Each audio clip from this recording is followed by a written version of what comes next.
Here are another two assembly lines. Line 3 is where non-steering axles are assembled for construction equipment. The line has an oval shape, unlike lines 1 and 2, which are straight, and can assemble up to 140 axles in 8 hours. Here is the assembly line of transmissions for diggers and telescope vehicles, which are electronic control hydraulic transmissions.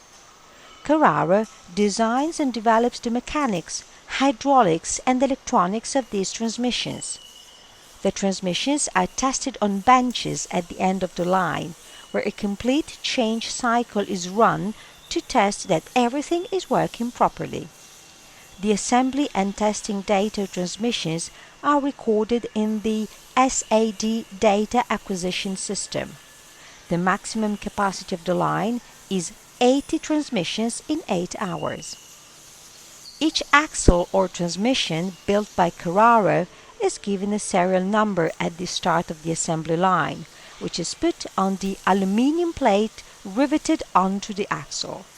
From this moment, thanks to our SAD production software and the magnetic tag and antenna system called RFID, radio frequency identification, we can know at any time in what stage of the production process the axle is. Thanks to this system, we can give each operator the information necessary to assemble the product and trace all important assembly and testing activities on the axle carried out on the line. The flow is two-way. After the activity has been carried out, feedback is sent from the central database to a single station or device for information necessary for assembly, confirming the activity has been carried out to specifications. This data is recorded in the central database.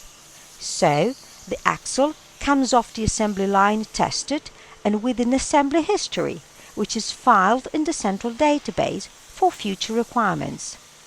The IT department supervises the IT infrastructures and systems 24 hours a day.